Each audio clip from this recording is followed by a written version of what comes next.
पटना के Indrapuri road number 12 में लक्ष्मी और दीपक नाम के बच्चे का जो मात्र 4 साल और 7 साल का था, वो ट्यूशन पढ़ने के लिए जाता है 15 अगस्त को। लेकिन शायद वो बदनसीब माँ निकली जिस माँ को अपने बेटा और बेटी के साथ खाने का मौका पूरी ज़िंदगी भर नहीं मिलेगा।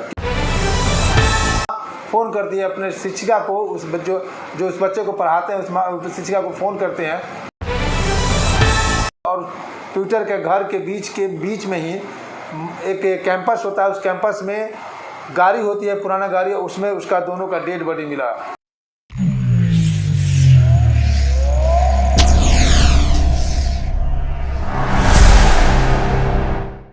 देखिए, पटना के इंद्रपुरी रोड नंबर 12 में लक्ष्मी और दीपक नाम के बच्चे का जो मात्र 4 साल और 7 साल का था, वो ट्यूशन पढ़ने के लिए जाता है 15 अगस्त को।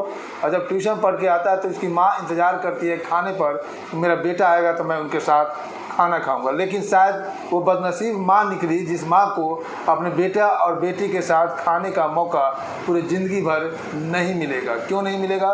क्योंकि रोड नंबर 12 में जब वो 15 अगस्त के दिन अपने ट्यूटर से, अपनी महिला शिक्षिका से पढ़ करके आता है, तो जब वहाँ से निकलता है तो जो वीडियो है, उस वीडियो में साफ साफ दिख रहा है बच्चा हंसते कूदते, जो बच्चे का जो नटखट पना होता है उस रवैये में, उस व्यवहार से आते हुए वो आ रहा है अपने घर की तरफ। और घर की तरफ जैसे ही आते हैं, वहाँ पर बीच रास्ते में दोनों बच्चे लापता हो जाते हैं और 4 बजे माँ फ़ोन करती है अपने शिक्षिका को, जो उस बच्चे को पढ़ाते हैं उस शिक्षिका को फ़ोन करती है कि मेरे बच्चे कहाँ हैं, अभी तक नहीं आए। माँ टीचर बोलती है कि वो तो 2 बजे ही निकल गई है। तब ये लोग सारे बेचैन हो जाते हैं कि मेरे बच्चे कहाँ गए। 6 बजे पता चलता है कि उसका जो स्कूल था, पब्लिक स्कूल और ट्विटर के घर के बीच में ही एक कैंपस होता है। उस कैंपस में गाड़ी होती है, पुराना गाड़ी, उसमें उसका दोनों का डेड बॉडी मिला।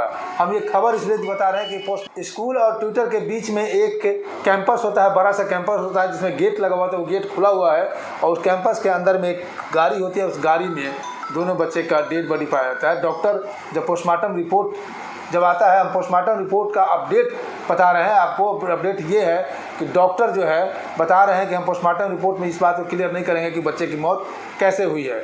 ये अब बात हो रही है, पुलिस जो है कोर्ट से परमिशन लेकर के विसरा रिपोर्ट के लिए भेजेगा। विसरा रिपोर्ट होता है क्या कि जब पोस्टमार्टम में कोई बात क्लियर नहीं होती है तो विसरा रिपोर्ट में क्लियर हुआ कि इस बच्चे की मौत कैसे हुई है, हत्या हुई, मर्डर हुआ है, या उसकी बच्चे खुद जाकर के गाड़ी में पैक हो गया, किसी कारण से उसकी मौत हो गई है।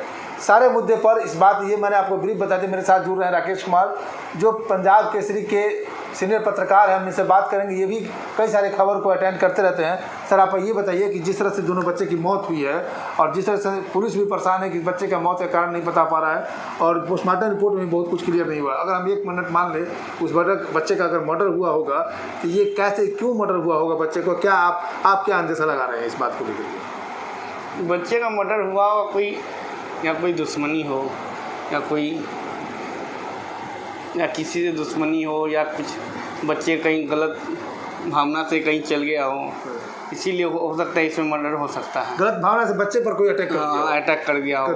ये आस पड़ोस में हमेशा ये हो रहा है, समाज में होते जा रहा है कि आस पड़ोस वाला जलन से कोई, अभी हाल के दिनों में अभी वो गुप्तांग काट दिया गया बच्चे का। ये बहुत दुखद है कि ये सब जब विचित्र होते जा रहा है घटना, बहुत दुखद है। समाज हमारे किस तरफ जा रहा है पता नहीं चल रहा है। लोग रिश्ता को भूल रहे हैं, रिश्ता को भूल रहे हैं। ये मेरा जो मतलब कि जो मेरा थर्ड सेंस जो कर रहा है, 2-3 चीज़ पे जा रहा है थर्ड सेंस। पहला सेंस ये जा रहा है कि टीचर तो मारेंगे नहीं, वहाँ से बच्चे निकल गए, टीचर को कोई सवाल नहीं, वो उसकी भी एज बहुत लंबा एज है, तो वो उसका कोई सवाल ही नहीं उठता है। सवाल ये उठता है कि हो सकता है टीचर का कोई दुश्मन हो, उसका कोई मतलब बहुत ऐसा दुश्मन हो कि टीचर को फंसाने के लिए ऐसा कर रहा हो, ये भी हो सकता है। ये संभावना व्यक्त किया जा सकता है। दूसरा संभावना ये व्यक्त किया जा सकता है कि जो कैंपस है, उस कैंपस के सामने बिल्डिंग का, मतलब कि जो लोहा लकड़ का जो बिल्डिंग करते हैं, उस बिल्डिंग की दुकान है। तो हो सकता है कोई छोटा बच्चा किसी नटखट के कारण अंदर घुस गया हो, कुछ हो गया होगा, तो उसको वहाँ भी हो सकता है, क्योंकि जो बॉडी है उसका जला हुआ बॉडी है। ये संभावना थोड़ा व्यक्त किया जा सकता है। बॉडी जला हुआ है तो कोई कारण से कोई कुछ हुआ है या कोई दुश्मनी से जला दिया गया है, ऐसा हो सकता है। चलिए देखिए, डॉक्टर ने बताया कि जो बॉडी जला हुआ है उस डॉक्टर कह रहे हैं कि जो उसकी बॉडी का जो पहला परत है वो जो निकला हुआ है उस परत का कारण डॉक्टर बता रहा है कि हो सकता है गाड़ी से जब बॉडी को निकाला गया होगा उस समय उसकी स्किन निकल गया होगा। डॉक्टर हैरान इस बात को लेकर है कि उसको ये पता नहीं चल पा रहा है कि इसकी मौत क्यों हुई है। पुलिस अब विसरा रिपोर्ट का इंतजार कर रहा है। विसरा रिपोर्ट में साफ साफ क्लियर हो जाएगा कि बच्चे की मौत कैसे हुई है, फूड पॉइजनिंग से मौत हुई है या बच्चे खुद उस कैंपस में चल गए खेलते खेलते और गाड़ी का गेट खोलकर, गेट भी ओपन था, खुला हुआ था, गेट के अंदर घुस गया होगा और गेट ऑटोमेटिक लॉक हो गया होगा, फिर दोबारा गेट खुल नहीं रहा होगा। गाड़ी बहुत दिन से पुराना गाड़ी होगा तो उसमें इस तरह का गैस बन गया होगा कि उस गैस के वजह से भी बच्चे की मौत हो सकती है। ये हम संभावना व्यक्त कर रहे हैं, इस बात को आप पुष्टि मानकर नहीं चलिए, हमारी अपना संभावना है, मैं इस बात को अंदाज़ा लगा रहे हैं। तीसरा कि उस शिक्षिका जो है जिसके यहाँ पढ़ने के लिए गया है वो शिक्षिका का कोई अपना कोई दुश्मन होगा जो माँ शिक्षक को फंसाने के लिए इस बच्चे को मौत के घाट उतारा होगा। लेकिन सारी बात तब क्लियर होगी जब पुलिस इसको तहकीकात करेगी, दूसरा रिपोर्ट आएगा और बहुत ही छानबीन, बारीकी से छानबीन करने का चीज़ है। उस बारीकी छानबीन के बाद ही पता चलेगा कि दोनों बच्चे जो दीपक और लक्ष्मी मात्र 4 साल और 7 साल का, रक्षाबंधन के मात्र 5 दिन के बाद, रक्षाबंधन का भी वीडियो मैंने आपको दिखाया हूँ, जिस तरह से रक्षाबंधन पर दोनों बच्चे हंसते खेलते, एक भाई अपने बहन से राखी बंधवाता है, अपने सर पे रुमाल रख करके, पंखे के हवा के डर से लग रहा है कि रुमाल उड़ न जाए, वो अपने रुमाल को पकड़ के रखता है, एक मिठाई खिलाती है बहन। शायद वो मात्र 4 साल और 7 साल के का ही ये रिश्ता रहा और ये रिश्ता हमेशा के लिए अमिट रह गया, अमिट छाप छोड़ के चला गया।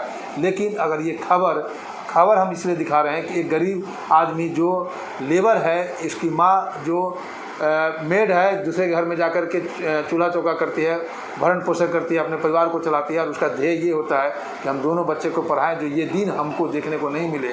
लेकिन दोनों माँ बाप का सपना इस तरह से चूर हो गया जिस तरह से होते रहता है। मैं शंभू कुमार, कैमरा जर्नलिस्ट राजेश के साथ, पटना।